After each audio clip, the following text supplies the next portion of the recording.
You are listening to the Bat Flip Podcast, a baseball podcast from Belly Up Sports and the Belly Up Podcast Network. Here are your hosts, Damian and Matt. Welcome back, everyone, to the Bat Flip Podcast. My name is Damian, here with my co-host, Matt, coming to you on May 25th of 2022. Got an episode. We're going to talk about the Yankees' injury problems, a big starter going down for the Mets, a wild game between the Mets and the Giants from this past week. One of the top prospects in baseball got his call up to the major leagues and debuted this week. Extension. And then we're going to, through the quarter way of the season, we're going to buy or sell some of the worst starts that we've had so far of teams that we expected to compete. And then we'll jump to players of the week at the end. But before we get into all of that, how are you doing, Matt? I'm doing pretty good. Just hanging out. Kind of a little disappointed today. We were, it's one of my favorite weeks of the year where the SEC baseball tournament's in Birmingham, and this is why we're recording on Wednesday night because I was supposed to go to the game last night, but we've had some horrible weather issues this week, and we're still, I think they've canceled the rest of the games tonight. So there's been like 5 games played in the entire tournament in 3 days. So that's been a little disappointing not to get to go see some really good Southeastern Conference baseball. But it's been a pretty good week other than that. So ready to talk about some baseball. We got a pretty good full packed show today. So. Yeah, we do. So let's just go ahead and we'll jump right in with the Yankees. And we'll start for just this week alone. The injury bug has taken quite a hit on them outside of COVID issues, which they had with Joey Gallo and Josh Donaldson. You got to look at Giancarlo Stanton had a calf strain. Aroldis Chapman had Achilles tendonitis. Jonathan Loaizaga had right shoulder discomfort. Those were all within the past couple days that they got put on the IL. And then another high leverage reliever for them, and Chad Green, had a right elbow strain and was actually announced today that he is undergoing Tommy John surgery. Yeah, this is really one of the things that could potentially derail the Yankees season. They've had such a good start to their season, and but a lot of their key contributors have had injury issues in the past. You look at Stanton; that's been a big problem for him since he got to, well, really his whole career, but especially since he got to New York. And then you look at even like he's not hurt right now, but Aaron Judge is another guy you just worry about because of his injury history. But obviously he's healthy and playing extremely well right now. But look at some of these guys. I mean, those are 3 relievers that just went on the IL that last year and in years past have been really key to the Yankees bullpen. And obviously, Chad Green, Tommy John surgery, it's a legit, he's going to be out a long time, but the other 2 have really struggled. Loaizaga, probably shoulder injury, I would assume that's something, for real. And Chapman, I mean, I honestly feel like this is one of those, IL him and see if he can get right type things. He might have some Achilles tendonitis. Obviously, I hope he's okay if he does, but, he's really been struggling. And then you had the COVID issues too with Donaldson and Joey Gallo being on the IL.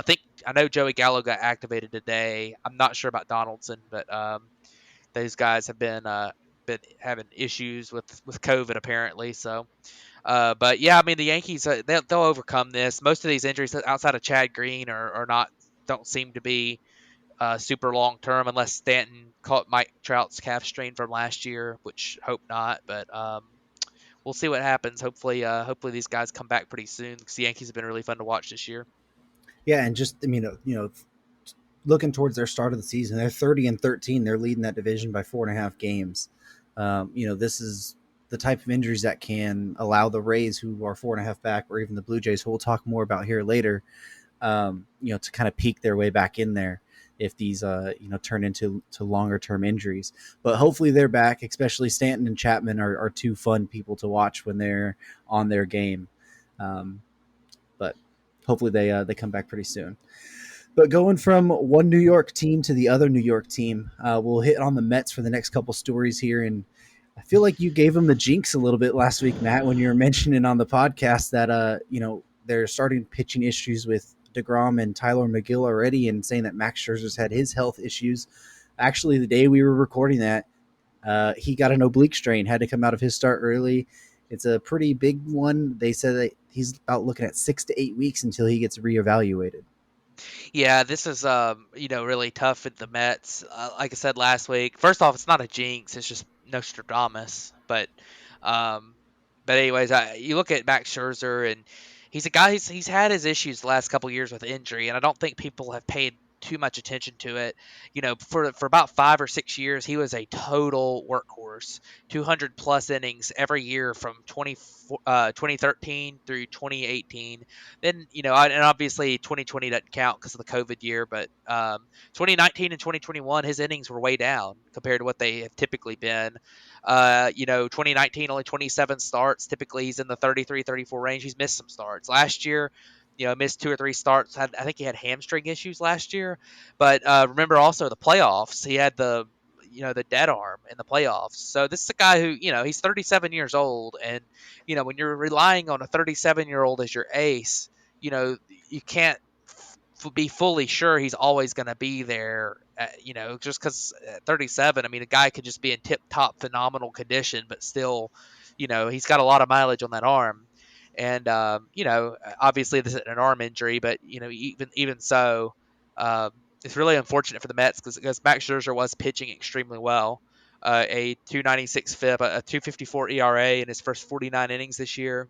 His velocity was actually a little bit down, but wasn't walking anybody. His strikeouts are still at 11 strikeouts per nine, which is elite, and he was still pitching extremely well. But 6 to 8 weeks, and we'll see what happens for him. But for the time being, the Mets are now without Jacob DeGrom or Max Scherzer, and they're going to be that way for a pretty long, lengthy amount of time.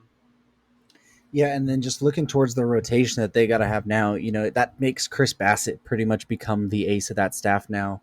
You have Carlos Carrasco, you have Taijuan Walker, but then you're going to be relying on guys like David Peterson, and I'm going to butcher this name, but Thomas Zapuki. Is that how you say it? I have no idea how to say that name. Yeah, I don't know either, but you're going to be counting on guys like them to, be major parts of that rotation. And you're looking at least until July, until you're getting DeGrom or Scherzer back at the earliest. And who knows with what's going on with Tyler McGill. So it is a big hit to the Mets. The Mets staff, they've been pretty decent offensively, but that can only overcome so much. And that kind of leads to the next story with the Mets as well. Is they had a wild game with the Giants actually last night on Tuesday. Had a little back and forth early. The Giants took a 6-run lead. Then the Mets came back in the 7th, scored 2. Then in the 7th, they scored 7 in the 8th to, I believe, tie it. The Giants scored 3 in the bottom of the 8th. The Mets scored 1 in the 9th, and then the Giants scored 2 in the bottom of the 9th to end up walking it off and winning the game 13-12. And just a couple highlights from that game. Jock Peterson of the Giants had 3 homers with 8 RBIs. And then for the Mets, Lindor had a couple hits with 6 RBIs. Yeah, that was just a crazy game. It kind of goes to show the Mets' issues with that pitching. I mean, it's not ideal for them right now. I think Chris Bassett might have started that game too. But yeah, I mean, you look at that game, and the Giants have really needed that. Jock Peterson started off the first few weeks of the season on fire, and then he had a little bit of an injury and had to go on I don't remember if he went on the IL or if he just missed 4 or 5 games, but he never really got back into a rhythm. And then the last couple days, he's just caught fire again. So that's been nice. Obviously, Jock Peterson is notoriously streaky of a player. He had another home run again today, but I think I saw something where they've been tracking. I think it might have been Fangraphs. I saw an article where they had been tracking games since 1974 for like the win loss, in game percentages of the probability, and that this was like the wildest swings in a game since they've been tracking since 1974. I think that might have been Ben Clemens writing that article earlier, but I read, but on Fangraphs, but that was just crazy. Like, this game was wild, and it's definitely a good news for the Giants to be able to pull out some games like that. Then today the Giants put up a huge amount of runs again. So the thing that worries you for the Mets is that I think their offense has been a little bit lucky on balls in play and stuff so far this year. They're one of the lower in the league in exit velocities. so far, and they really need that pitching to keep going, because that was supposed to be their carrying thing, was that they had a pretty good offense, but their pitching was going to carry them. And right now it's tough for a pitching staff to carry you when your top two starters on the IL, and then another guy who was having a little bit of a breakout, who was on the IL, and then they also have a couple of relievers that have been on the IL. I think Trevor May's still on the IL. He's one of their highest paid relievers too, who's one of their more successful guys in the bullpen. So they've got a lot of injury issues, and I mean, just a typical Mets season. I mean, every year we make fun of it, but it's true. I mean, they always have issues with injuries in their pitching staff. It's really unbelievable. So I'm sure it's a little bit of bad luck there, but there's something they're doing in New York that is bad for pitchers. So Well, and not even to mention that they lost their starting catcher, James McCann. They backdated it to May 11th, but he had to have hamate surgery. oh And he had yeah, I that didn't remember surgery that. on the 17th. Yeah, So he's out for 6 weeks as well. So it's another big thing. A guy who they paid to come in and be their starting catcher. Um, on top of the pitching staff, a guy who you would thought be able to handle your staff pretty decently. And now you're losing him on top of losing your top starters.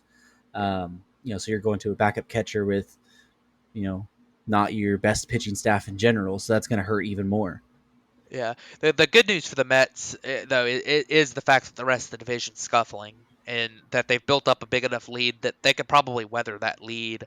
They might lose some of that lead, because I mean, there's too much talent on like the Phillies and Braves to for them to both stay cold the whole year. But Sure. that it when these guys start coming back, they'll probably still have a lead of some sort. So it's definitely something to look at too. But yeah, I mean, the injuries piling up, and some there's gonna be some entertaining games with New York, just like that Giants. I don't know about just like that Giants game, but there's gonna be some entertaining games with the Mets for a while because of the lack of pitching. So it's gonna be a lot of high scoring games. There definitely will be, and we'll a little bit later on we'll talk more about the NL East here in just a little bit for sure. Yep. So, but the next thing we wanted to jump to is that I guess probably the best prospect that was left in the minor leagues. We talked a bunch about how a lot of the guys got their call to start the season.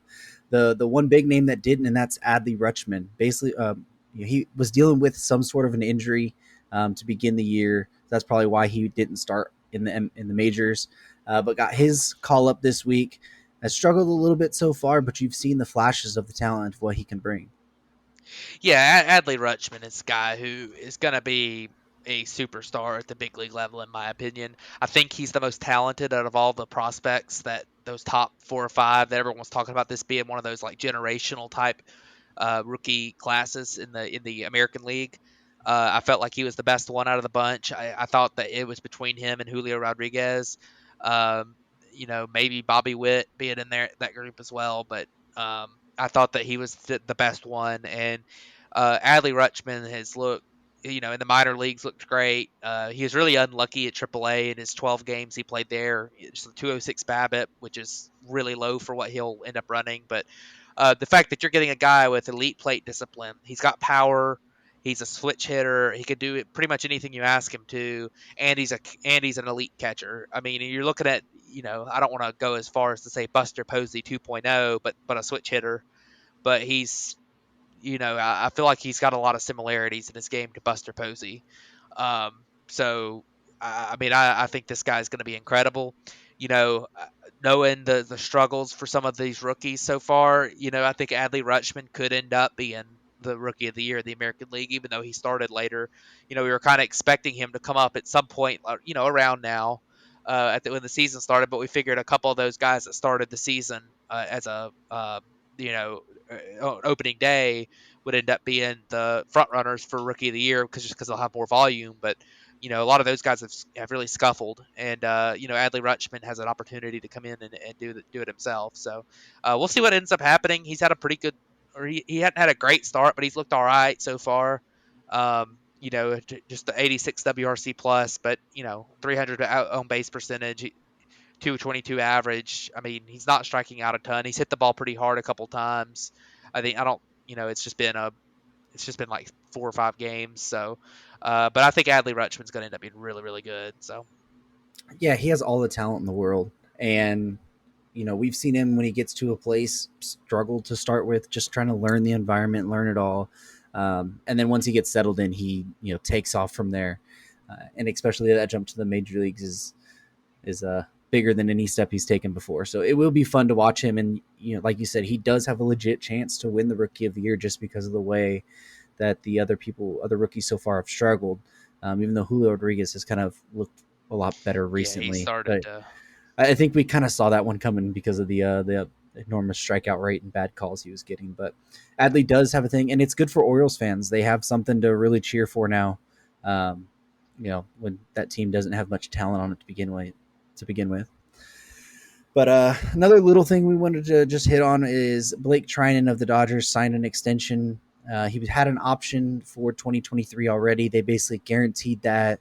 And then there's some sort of a 2024 option. I don't remember if it was a mutual or club/player, but there's some sort of a 2024 option on that deal.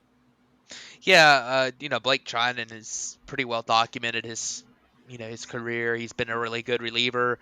He had that 1 year with the A's where he was like the best closer in baseball, hands down. Then he struggled for a year or two. The Dodgers got him, kind of figured it back out. He's not quite as elite as he was with the A's, but he's pretty darn good. And he's been on the IL pretty good bit this year. I don't know what this extension might mean for his IL stay. Hopefully, it doesn't mean that his IL stay is going to be a lot longer than was kind of expected. But he'll be back next year if not this year. And the Dodgers lock up a guy who's a really solid reliever, and probably, depending on how, they feel about Gratterall and Kimbrel being a free agent at the end of this year, probably be their closer, in my opinion. He's already their best one. But, Gratterall's got the talent to be able to do that, even though he hadn't fully put it together yet. And then, Kimbrel is, obviously an established closer right now. So, and Kimbrel does not like pitching, not the ninth inning. So, um, but we'll see what ends up happening. I'm interested to see if hopefully he comes back this year, gets healthy. Yeah, I'm not as enthusiastic as I think I should have been for when they signed this extension, just because it was such a weird time. You don't really see extensions for a guy who has an option year left this early in the season unless it's kind of bad news forthcoming. We haven't heard anything yet, like for sure, but there had been some rumblings that even if he was going to return this year, it was going to be like late August, early September. He still hasn't even picked up a baseball yet, and he would have to go through a whole throwing program and that. So, I wouldn't be surprised if he's not back this season. As far as the closer thing, they don't really want to use him as a closer. They like him as being able to use the high leverage reliever in whatever spot they want. So they would patch together that actual closer spot. But, I just don't think it's really a good sign for him coming back this season for the way the extension was and the news that was kind of coming out the day before the extension was signed. Because I think it was on Saturday that Roberts pretty much said that he's got a long road ahead and that, probably early August or late August, early September, if anything, this year. So not great there, but at least he signed, and we know he'll be back for 2023 with some sort of a 2024 option at least. But for the next segment, we wanted to, quarter way through the season, it's going to be early reactions here, but we wanted to say, are we buying or selling the struggles that these teams have made so far? Most of them are teams we expected to be very competitive this year, and fight for a playoff berth. So we'll go ahead and start in the NL East. We have the Toronto Blue Jays. They've started 23-20. They have a -7 run differential. The big things we've seen from them is that Vlad Guerrero has really struggled so far to start this season, and that they have been the worst team in Major League Baseball with runners in scoring position. Yeah, you look at the Blue Jays, and I think they're going to be fine. I don't know whether that's buy or sell, but I guess we're selling the bad start, buying the team. But Yeah. I think they're going to be fine. I think some of their issues are overblown a little bit. You look at Vlad Jr., and I think he's going to be fine. He's not slugging quite as much as he was last year. I am a little worried about a couple of their guys. Bo Bichette, I'm definitely a little worried about. He hasn't looked good, and his approach at the plate has never been very good, and he has to hit, you know, he has to hit the ball really hard for it to work. So I am a little worried about Bo Bichette, but this is still a young team. They're a little bit streaky. They've had some really bad luck on balls and play. Matt Chapman has actually played very, very well. He's hit well, but he's just had nothing to show for it. I mean, you're looking at a guy whose baseball savant page is basically all in reds except for strikeout rate, which 26% for him is, honestly an improvement over his last couple years. But he's that's not going to stay like that. They have had some struggles from some guys like Lourdes Gurriel and Teoscar Hernandez, who typically aren't going to struggle that much. But Teoscar Hernandez has had a really rough start. But pitching wise, I mean, Kevin Gossman's been insane. Alec Manoah has been, to me, he's been a key for them because he's been kind of taking that step that they were hoping to get from him. I am worried about Jose Barrios. He hasn't looked very good. He's not getting the swings and misses he typically has. But I mean, I really think the Blue Jays are going to be okay. Um, some of those guys that in their offense that were expected to be really good are going to turn it around, and then their pitching's not as bad as it's been so far. But it's also not crazy good. So we'll see what happens with them. They'll probably need to add a couple pieces in that bullpen at the deadline, in my opinion. Jordan Romano's been really good, but Adam Simber's been really good, but they could probably, reason to add a couple arms. I think they'll be okay though. Yeah, I'm selling the bad start from the Blue Jays as well. Basically for everything you've mentioned, and I think we've seen enough of a track record through Barrios at least to see that he'll bounce back.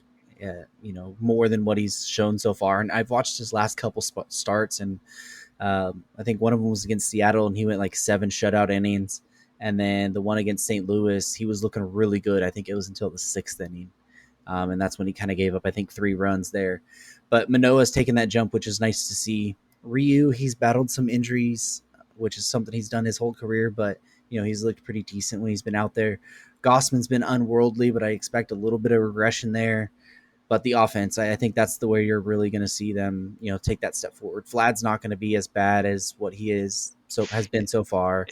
He'll slug more. Well, when we call Vlad bad, he's got a 130 WRC plus. I mean, he hadn't been bad. He's been extremely good. He just hadn't been like the best hitter in baseball. Yeah, he wasn't what he was last year, which I don't think we expect him to be that guy. But I think we still expect him to be better than what he has been so far, just based off what we've seen. But Matt Chapman will be a guy who turns it around. You'll see some of these other guys turn it around as well. And I mentioned last week sort of the offensive taking another step forward. We've seen that a lot this week. And that kind of helps transition into one of the other teams that we've seen really unload offensively this past week, and that's been the Boston Red Sox, who are 20-22, got a positive 14 run differential. They're starting to heat up now. In the month of May, they have a 929 OPS, 20 homers, and we've seen Trevor Story bounce back, and the whole offense really just get going. Yeah, I can't remember a player that had completely changed the narrative on him in like a week as much as Trevor Story has, honestly. But for real, I think this Red Sox team, I think they're going to end up with a record, a winning percentage real similar to what they got right now. The reason's because I think they're always going to be a streaky team because they're the way they play on offense. I think their offense is really good. I love Xander Bogaerts. I always have. I love Rafael Devers. He's really, really good. Trevor Story, I think, is probably a true talent about what he's been on the season now, which is a good hitter, kind of lower on base, but he's going to slug. He plays a really good shortstop, or I guess he's playing second for the Red Sox, but he should be playing shortstop. But I don't really expect the Red Sox. The biggest problem I have with the Red Sox is I don't expect their pitching to hold up. I mean, Nick Pivetta is leading their pitchers in WAR right now. You've got Nate Eovaldi isn't going to be as bad as he's been. He had that one outing that we talked about a couple weeks ago where he gave up a ton of home runs. That his numbers are really skewed by that one outing. But I expect a couple of these guys like I think Garrett Whitlock's going to continue to be pretty good. But I don't expect Nick Pivetta to keep this up the whole season, even though he's He's still got a 4.25 ERA. I don't think he's very good. Their bullpen is a disaster.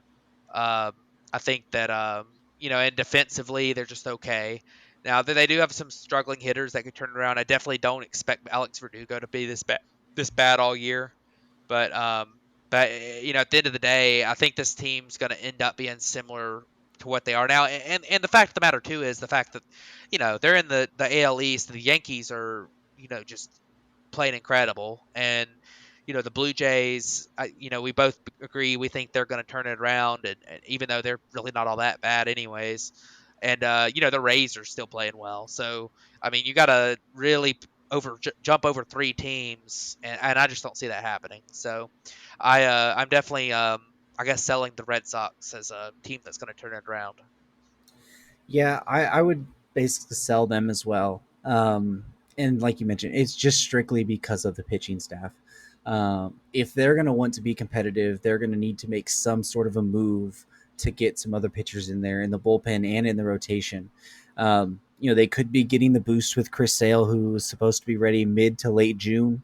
That would be big for them, depending on which Chris Sale you get. But if they can get a guy like that and then trade for one of these other starting pitchers that are going to be out there on the market this year, and then maybe a bullpen arm or two, I'd feel a little bit better about it. But they're a team I wasn't really high on coming into the year anyways. I think I even predicted them to finish fourth in the division. And they've pretty much backed it all up. We knew they would hit, and we knew they wouldn't pitch as well. And that's sort of what we've seen. And without moves, I don't think you can really buy the team as being a competitor in the AL East in the long run if they don't get some other pitching in there. Yeah, and I will say one thing about them before we get off the Red Sox here, and it's the fact that Rich Hill has actually been pretty good, and the fact that Michael Wacha has not been a disaster, and that those two guys were keys to that. They had to have good seasons for the Red Sox pitching staff to hold up, and their starting staff hasn't been great, but to a certain level has held up. It's really just their bullpen. It's a lot easier to find bullpen help at the deadline. I mean, Well, but it comes to the point where if you can find a couple yeah, starters, you can throw Houck and Whitlock back in the bullpen, where you've yeah, been using them as starters and they excelled in the bullpen last year. So that immediately makes your bullpen better. Basically, you get two upgrades there if you can get one starting pitcher for your rotation. Like yeah, that's something I yeah. think that And they could easily remember, do. hopefully Chris Sale comes back at some point too. Well, that's what I Remember was just he's been out saying. for a while, and yeah, Yeah, so he's supposed to be back at mid to late June, so yeah, hopefully he comes back and is see, the Chris Sale we all know. But yep. speaking of Chris Sale, we'll go to his old team, the Chicago White Sox, who are 21-21, negative 35 run differential, only batting 236 as a team, and the worst walk rate in MLB so far. Yeah, the White Sox have some issues, but this is a team that, man, the White Sox are a tough one because I want to buy them as a team because I think they've dealt with a lot of injury issues. Uh, they've had injuries to to most of their star players. I mean, you've got like Luis Robert missed 7 games this year. You've had Andrew Vaughn's missed 14 games. But you look at their pitching is their pitching's missed a lot of time. They still haven't gotten anything from Lance Lynn yet. You've had Lucas Giolito's been on the shelf for a while. Um, those are two. I mean, that's their two top pitchers. Those two and Dylan Cease that they needed to do well. So that worries you about that's encouraging that they are gonna get healthy at some point, or at least hopefully they're gonna get healthy at some point. But the problem is the White Sox defensively have been unbelievably bad. Like, it's hard to believe how bad they've been defensively. I mean, Tim Anderson's made more errors than I think I've ever seen a player make in his first 36 games, and it's just unbelievable, and a lot of self-inflicted stuff.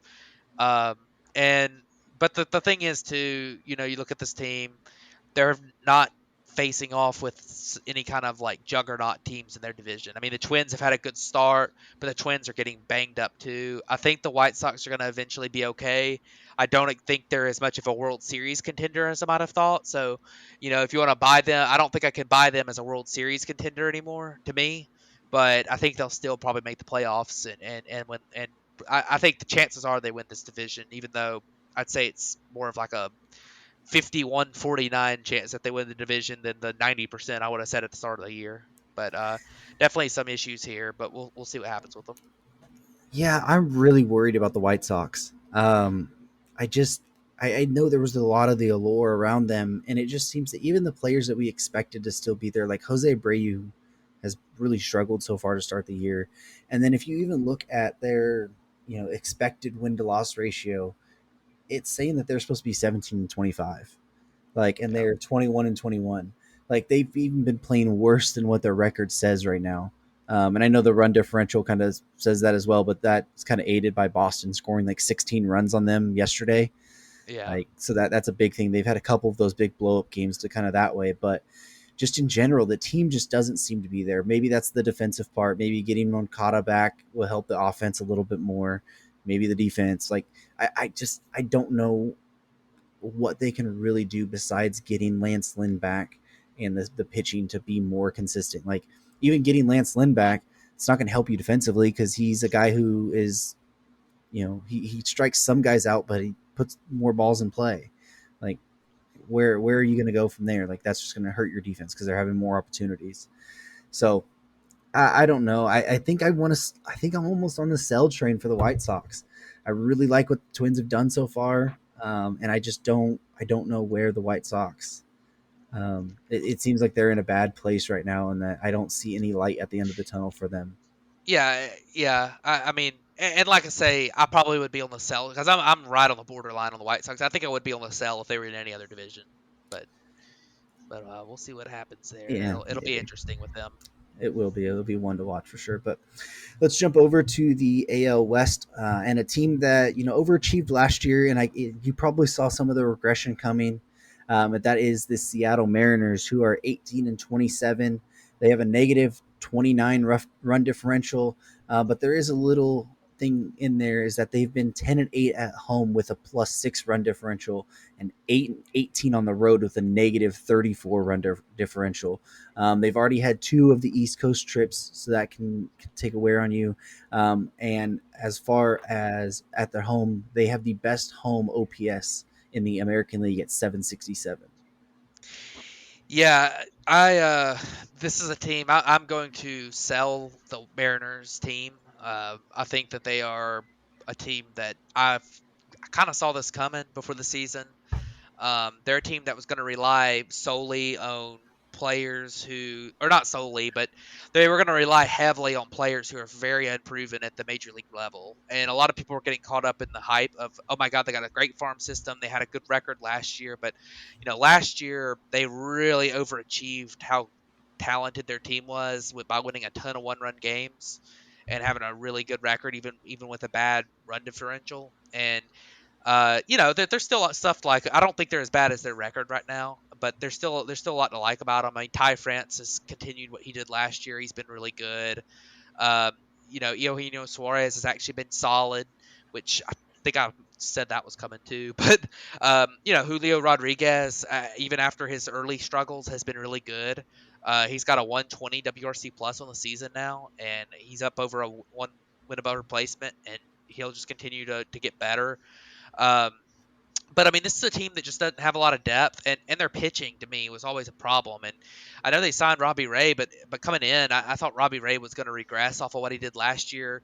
His peripherals didn't quite match what he did last year, ERA wise, and it's definitely been the case. He's actually been the opposite this year. His peripherals are similar to what they were last year. He's just been a little unlucky this year. A 4.77 ERA. I think he's a little bit better than that, but the walks are back up a little bit with him. He's not throwing as hard. There's definitely something mechanical there. Now, I will say that Logan Gilbert has been a revelation for this team, and he's been extremely good. And that George Kirby has looked pretty solid since he's come up. He hadn't been his ERA doesn't show it quite yet, but he hasn't been walking guys. And he's a young pitcher. He throws pretty hard. He's looked pretty good. He's got a 3.11 xFIP in his first 4 starts, which I think he's going to continue to be a really solid piece of the big league level. But I mean, it's just a team you're going to rely on Chris Flexen, Marco Gonzalez, Matt Brash, who I know you really like Matt Brash, but I think he's got a lot more seasoning that needs to be done. Just because he's one of those super high upside, but guys who seems to not really throw a lot of strikes right now, and he's got some stuff to work on there. But we'll see what ends up happening with the Mariners. I do think there's still some hope for this team. I mean, they've got some pretty good pieces, but I just don't. I mean, I don't know. I just haven't really felt like this Mariners team was quite ready yet. I think they're probably a year away. And by the way, one other thing, it does not help them that Mitch Haniger's only played 9 games, which has been a problem for him in the past. Yeah, I'm probably more high on the Mariners than most people were. I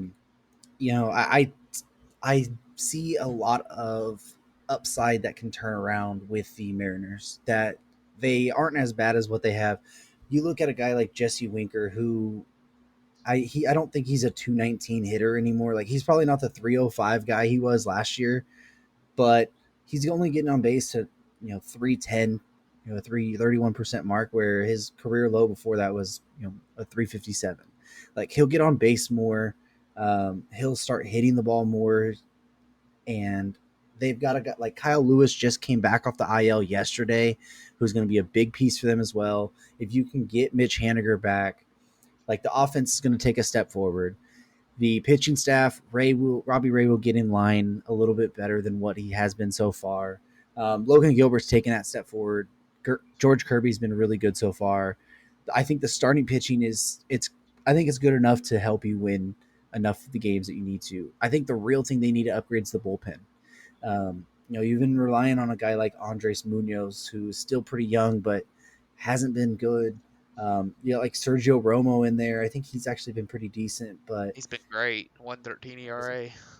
well, look at that. I didn't know he's been that good, but overall, like, I think you just need some more help in that bullpen. The offense will take a step forward, and I think that's kind of what's been hurting them is they've been playing a lot of close games with the offense, not being able to score as much, and then the bullpen kind of blowing it late. So I think they'll take a step forward. I don't think they're going to be, bottom of the division like they are right now, but they've already put themselves 10.5 games behind the top 2 teams in this division. So that's a major hole to climb out of. They could probably fight back into a wild card fight, but definitely not, competing for the division like I thought they were going to be early on. And they have a lot of home games to come. Like, they've already played, 28 games on the road, 29 games on the road, and they only 18 home games. So they have a ton of home games coming that will help, boost that record even a little bit more. So Yeah. Just one other little note of the Mariners. You look at playoff odds for teams on Fangraphs. They do a pretty good job typically. Of course, last year the World Series champs had like 4% playoff odds at one point, but they, you look at the Red Sox. We talked about 37%. The Blue Jays still at 85%. White Sox 61%. The Mariners are at 5% playoff odds. I mean, they're a lot of the projections stuff don't really like the Mariners, but there is a lot to like, in my opinion, about them. In fact, I honestly think that they, as a talent level, are a little bit better than I thought they were going to be this year. I think it's a mix of they're a little bit better than their record. They're a little bit, they're better than their record. I think their talent level is better than their record. Their record's about what I thought it would be, maybe a little bit worse, but they're just. I still don't see them being a real contender right now. I think they're a year away, but anyways. Yeah, I need some of those young guys to take a step forward, but yeah, for sure. See. So let's jump over to, we mentioned earlier that we would talk more about the NL East, and that's what we're going to do right here, starting with Atlanta. They are looking at a 20-23 record so far, negative 14 run differential. They do have 52 homers on the year, which I believe at this point last year they had 54, so they're still slugging the ball really well, which I think it's second in the NL. And the big thing that you kind of got to look at is that they've played to an 8-8 record since Ronald Acuna Jr. returned, and some of their key pieces that they really expected to be, big pieces offensively have really struggled to start the year. Yeah, so a couple things with the Braves. the Braves have had some pretty rotten BABIP luck this year. A 285 BABIP for a team that is one of the higher teams in the big leagues in exit velocity is that's pretty dismal. And the strikeouts have been a problem for the Braves. 26% strikeout rate as a team for it, which is way too high for them to have a good offense right now. But you look at them and you do have some encouraging signs recently. Like you mentioned, Ronald Acuna Jr. coming back. He's been pretty solid, 137 WRC plus. Um, he's not hitting quite for the power yet, and he's actually missed some games even since he came back off the IL from his ACL injury. He's had some issues with staying fully healthy. He's had some.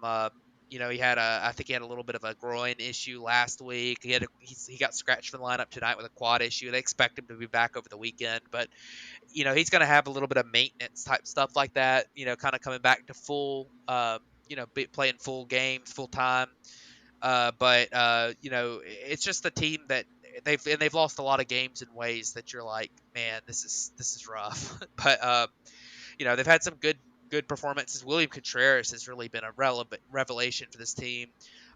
He's been really good. He had another home run tonight, and a guy who is hitting extremely well. So he's got a 190 WRC plus on the season, and as a guy who he's a catcher, so that's pretty it's pretty amazing if he can keep that up and stay behind the plate. But they've had some issues with the pitching too.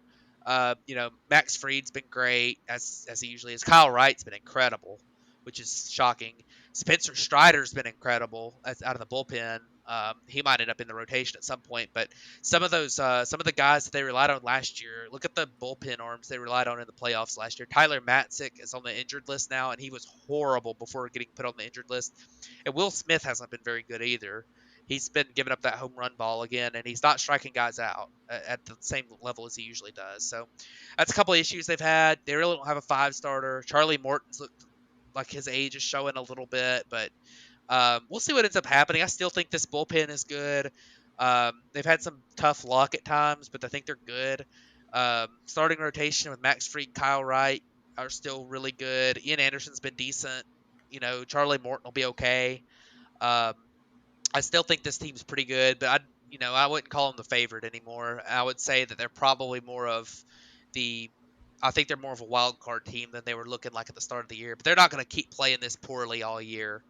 I think they're going to turn it around at some point. So we'll see what ends up happening. But yeah, this team. One other guy to mention, they haven't had Eddie Rosario for he played 15 games on the IL he had a vision issue and he had to have surgery on his eyes. So he's going to be back in a couple months. But that was another big offseason acquisition that's no longer on the active roster. So we'll see what ends up happening with them. But I think they are going to be okay. Yeah, I absolutely think that the Braves are going to be better than what they were or have been so far. The addition of Ronald Acuna Jr. coming back, that's just going to lift everybody up. And you said the BABIP luck, that will turn around. Like over a season, it will figure itself out. Remember last year early on, we were talking about how bad Freddie Freeman's BABIP luck was to start the season. And then by the end of it, he had a typical Freddie Freeman season. So I definitely expect it to turn around. The rotation, I expect them to be just fine. And the Braves will turn around. And I still think they're probably going to end up winning the division. Just with the Mets struggles so far, the pitching staff, the injury concerns, those are huge question marks. And I think I would lean towards the Braves having, what they had so far and the question marks they have are, a lot less risky than what the Mets have. So I would still expect the Braves to take a step forward. But talking about the Phillies as well in the same division, 20-23, a positive 14 run differential. The big thing for them is, which we've talked about all the time, they're so bad defensively. They're fourth worst in the major leagues in turning balls in play into outs. I think it's been six of their 7 or 6 of their 9 or maybe 5 of the 9 guys in the starting lineup have a WRC plus over 100. I know Odubel Herrera is pretty close at like a 98. The pitching staff has been, really good. Like Zach Wheeler, Kyle Gibson, Zach Eflin, Aaron Nola. They've been really good so far, even with the bad defense. And even the high leverage relievers have been pretty decent. Sir Anthony Dominguez has been really good. Corey Knable's been really good. Jose Alvarado, the ERA doesn't look good, but the FIP, the ERA at 730, but the FIP of 256 and an XFIP of 324. Like, that shows that, he has had some bad luck so far as well. Really, the whole issue has been the, low leverage guys in that bullpen haven't been, what they're expected to be. You got like Damon Jones has a 964. Christopher Sanchez has a 584. Jerry's Familia has a 460 ERA. James Norwood has 853. Like, it's really just been the low leverage guys in that bullpen and the defense that is really hampering the Phillies. And, um, obviously we've talked so much about their defense. I don't know what you're going to be able to do to change that at this point. You're just going to have to outslug that. But I think it's been more refreshing that at least the back end of that bullpen, which is something that they did make a couple steps towards this offseason, has actually looked really good. And that top four in that starting rotation has looked pretty decent so far as well. Yeah, I mean, you look at I agree with some of that. You look at definitely Corey Knable's helped them a lot. The big thing with the Phillies is that, I mean, you look at their ERA is 3.95 compared to a 3.50 FIP. And typically, I'd say, oh, they've been a little unlucky or whatever, but that's a lot of that's defense. I mean, that defense is bad. Last night, it cost them a game against the Braves that they should have won. With a dropped fly ball in center field. I mean, Nick now they're playing Nick Castellanos and Kyle Schwarber in the outfield every day because Bryce Harper is only able to DH. So that's been a problem for them. Bryce Harper has played really well. They've had some good outcomes from. I mean, hitting wise. I mean, Alec Boehm looked a little bit better. But I mean, this is just a team that to me it's just nothing really. It's a team of about 7 DHs and about 3 good starting pitchers, and then a bunch of other guys. I mean, I think Corey Knable's a pretty good guy to have as your closer. But that bullpen, I still Jose Alvarado is a guy that he just walks so many guys. He's gonna have blow up games because he walks so many guys. He just has no control. I mean, you look at a guy like Brad Hand has a 153 ERA, a 159 ERA, but a 519 xFIP. He's not as good as he's pitched so far, and I just don't believe in this Phillies team at all when it comes to put together. I think they're a collection of pretty good players that's just poorly put together. To me, but we'll see what ends up happening with them. I mean, they've got some encouraging things. I mean, I don't think that like Nick Castellanos is going to continue to have a 105 WRC plus. Reese Hoskins, he's probably about what he is right now. JT Realmuto is going to hit better than an 83 WRC plus. Definitely believe that. Like Bryce Harper is going to continue to play extremely well. But I mean, they still don't have a center fielder. Their shortstop situation is, I mean, Johan Camargo's actually played pretty well for them, but believe me when I say I don't think Johan Camargo is going to be your answer at shortstop. I don't know. I really don't believe in this team very much at all. So we'll see what ends up happening. You never know. They've got enough firepower offensively that they could they could make waves, but it's just they're not the worst team on this list of buy or sell, but they put them somewhere in the lower tier of these teams you're talking about today. Yeah, to me, I think they're going to be a close to 500 record team. Like, they'll take a step forward offensively. I do think that the pitching staff, at least the top four, at least can keep up what they've been doing. The back end can keep doing what they've been doing. The big thing is just where can they improve that defense, and I just don't see how they're going to be able to do that, because that's really what they're going to need to be a top flight team. You can't have a bad defense and compete with teams like the Mets, the Dodgers, the Braves, who are so the Padres when they're at full staff.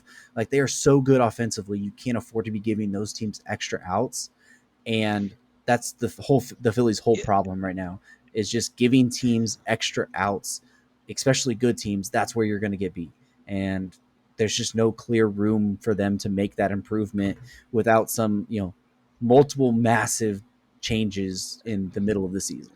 Yeah, and I was going to say, there's really nowhere that you can really improve, too, because, I mean, what are you going to do, bench Nick Castellanos because he's a bad outfielder? I mean, you're paying the guy $20 million a year, you're going to sit him on the bench. I mean, that's kind of the types of things. Like there's not a lot. It's the way you built the team. There's not a lot you can Right. do at this point about it. Well, Like you say. I think I'm kind of agreeing, but yeah, that's what I'm saying. Like you can't. There's nothing you can do without making massive changes. Like you can go get a better defensive center fielder. That's going to help a little bit. But like, who are you going to get to at third base? Like you believe highly in Alec Boehm, but like, and he's been good offensively. So where are you going to find a defensive third baseman that are you really going to want to replace Alec Boehm so far? Like Gene Segura has been pretty good so far. Are you going to replace him? Like where are you going to go at shortstop? Because you believe Bryson Stott's your guy, even though he's really struggled so far this year, and you have DD coming back. Like, there's just no clear answer for them to take that step defensively without some wholesale changes that I don't see coming at all. Like they've built the team this way yeah. for a reason, and there's just you can't pivot off that. So it's going to be you need your offense to take a step forward, and you just need to hope for the best defensively. And I mean, it's pretty decent so far, but I think this is what they're going to be. Like, anyways, so the last team that we have in the buy or sell stage of the show is the San Francisco Giants. They are 24-19 with a plus 21 run differential. They have less power than they were showing last year, but they're still at 4.9 runs per game, still getting on base. They're fifth in the majors at that point. They're third offensively in productive outs, moving people over. The big thing that they've taken a big step back from last year is their defense. They have a high ERA this year and a jump in hard hit contact rate. And really, that goes to the defensive rate in the outfield. They are -7 DRS in the outfield compared and -3 on the infield this year. Just a really weird thing. The Giants are usually such a sound defensive team, um, and there's definitely room for improvement there. Like you can see that it's not much of a change that has to be made for them to become a better defensive team, especially what we've seen from them in the past. That will come around. I think Brandon Belt coming back will help that. Brandon Crawford obviously will. Evan Longoria being back is probably better than Wilmer Flores at third base, which is what you've been seeing a lot of anyways.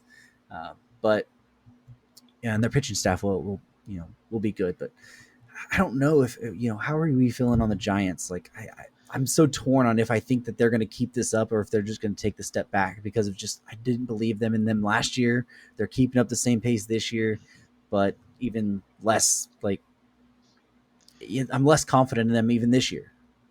Yeah. So I think the Giants.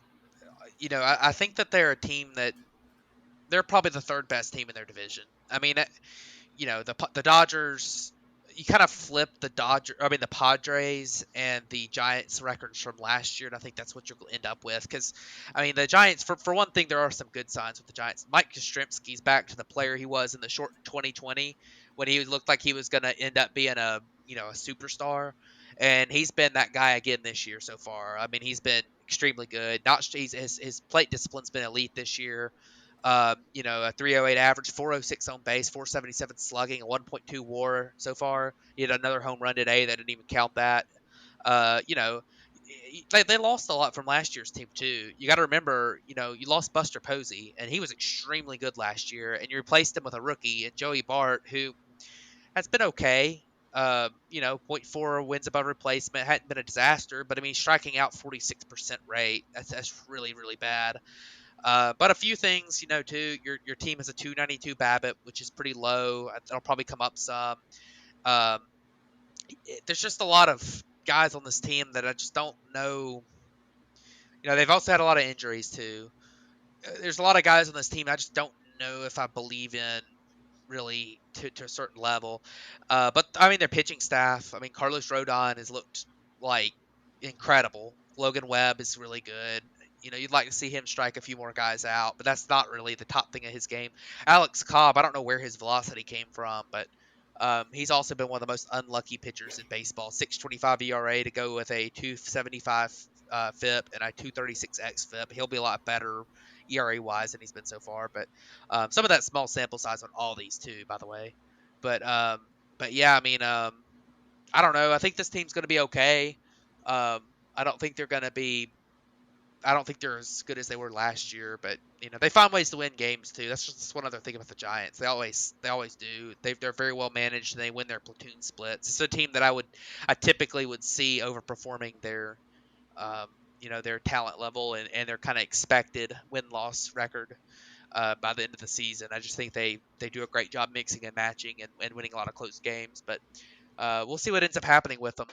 They're definitely a team that you know it's gonna be close down at the end of the season with them, whether they make the playoffs or not. Yeah, it's going to be close. And just through the same amount of games last year, or on through 41 games last year, not the same amount, but they were 25-16 last year through the 41 games. They're on the similar pace this year, like where they were the best team in the major leagues last year, and they're just slightly behind that record wise right now. Like, I believe the defense will come around, and that will probably make me more of a believer in what they can do to sustain the success in the division. But like you mentioned, the Dodgers are going to be the Dodgers, and the Padres have shown, especially with Bob Melvin, which we knew they were going to be a big jump this year. They've shown that team that was early on last year before their late season collapse. And it's going to be hard to keep up with those two teams with the lack of talent that the Giants have, in house, where they just do the mix and match thing and hope it works. But it will be something interesting to watch, see if they can bounce back defensively at least. But let's jump over to players of the week and wrap this episode up. So who do you have for your hitter this week? My hitter this week is actually Trevor Story. He has had a very, very nice week. In 28 plate appearances, 6 games this week. He's hit 6 home runs, which is a lot. He's hitting .333 with a .393 on base percentage and a 1.083 slugging. That's good for a .299 WRC plus, but that also comes along with a 182 batting average on balls in play, which is extremely low. So he's been incredibly unlucky this week, and he's still put up that slash line. Trevor Story has really just made up for a lot of poor. Well, I won't say poor play, but he's made up for a lot of people who were not happy about how he started the season, and he's been extremely good this last couple weeks in general, but really this last 7 days has been incredible. And we'll see what he ends up going forward. We'll see if he's able to keep up. I'm sure it'll be somewhere in between, but we'll see if he's able to keep up a really solid pace. He's if he continues to hit well, look out for Trevor Story, because he's a guy that he's going to play good defense. He's a good base runner. And he's a little streaky at the plate, but if he hits for if he keeps hitting for power, he's really good at the plate, at times. So definitely a guy who is really starting to turn his season around, and has been my player of the week. So yeah, and Trevor Story's a guy who I believed was always going to turn it around, even though the critics from he's leaving Coors and he's had all his success was at Coors. If you've listened to people talk about trying to hit in Coors, then leave on the road, it is very difficult. So I always figured he was going to be a guy once he, got settled into a place and finally learned, like the ball's not changing, the atmosphere is not changing, I should say, going from one way to the other and how you have to hit to be successful in one place and the other. He was going to turn it up. I think the big thing to me that really stood out this week is with everything he did, he still only had a 182 batting average on balls in play this week. Like, that is still really low. yeah. So like he has room to improve, big time off of that still. So Trevor Story is definitely a guy I expected to turn around, and it's not surprising that he had a week like this once he's starting to figure it out. For my hitter this week, I went with the homer pick. I usually try to avoid it, but Mookie Betts was just so good this week I couldn't do it. Offensively, he was the best team per Fangraphs, or the best player per Fangraphs WAR this week. A 458 average, a 552 on base, an 1100. Jesus, can I talk? A 1.125 slugging percentage for a 347 WRC plus, a full win above replacement, 4 homers, 9 runs, 10 RBIs, and basically he makes this Dodgers team go. And when he's on, that just makes that whole lineup, so much better. And I believe it was on the stats they were showing on the game, I believe it was Friday or maybe Saturday, that in games where Mookie doesn't get a hit, the Dodgers are like 20 games under 500 since he's joined the team. and when he is in the lineup and hits, they are like a 25 above or 30 above 500 record since he's got it. It's a dramatic shift whenever he gets a hit and sets the tone for that lineup. And he was doing that this week. So Mookie Betts is my hitter this week. So who do you have for your pitcher this week? So my pitcher this week I picked was Zach Wheeler. I actually watched one of his starts this week, so I went ahead and went with him, even though he could get it a lot. He had a rough start to the season. His first couple weeks this year were pretty mediocre, but he's turned it around. His last two starts, 13 innings pitched over, or 13 2/3 innings pitched over his last two starts over the past week. A 12.5 strikeouts per nine. He did not walk a single hitter. He did not give up a home run. That leads to a .34 xFIP. I mean, a .34 fielding independent pitching, but his ERA a 1.32, really solid. 2 wins this week. I think he pitched 7 innings against the Braves the other night and had over 10 strikeouts. In the start I watched, he looks back to the guy that was there last year with Philly, and that's a big deal for them, because this is a guy who they needed him to do what he did last year, because this team doesn't have a lot of room for error with their pitching, especially when you have a starter that's not going deep into games, as we talked about earlier with their bullpen. So definitely a great great start. Great couple starts for him, and I'm sure he'll keep it going. But he'll probably get this award a few times this week, or this year.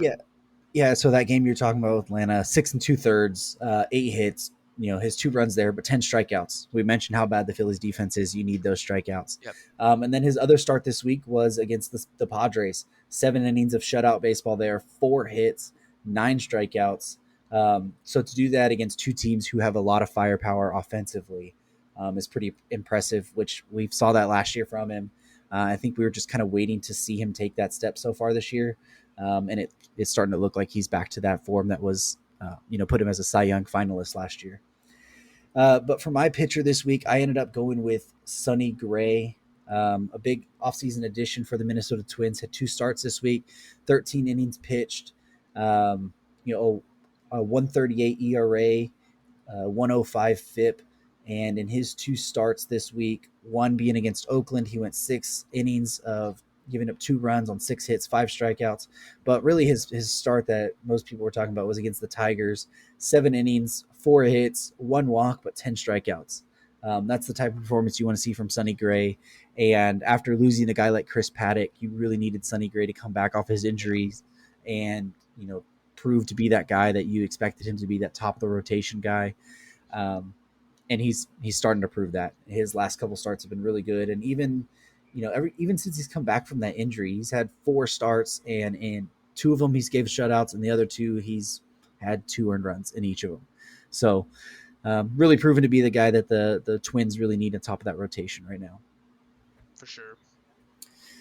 But anything else you want to wrap up on the show before we close it out? I think that's pretty much it. I think next week we'll probably have our division break, our third division breakdown. It'll be the first week of June, so we'll talk a little bit about the teams that we talked about this week, but we'll talk about all the other teams as well, and kind of where things sit. We'll talk a lot about the teams that are really succeeding right now next week, as we talked about the teams who are struggling, in tonight's episode. So look out for that next week, and that's pretty much it. So. Yep, definitely. We'll have the division breakdown next week, fill you in on how everyone's doing throughout the season so far, and any other news that comes our way this week. But thank you guys for tuning in to this episode of the Batflip Podcast. We'll catch you guys next week.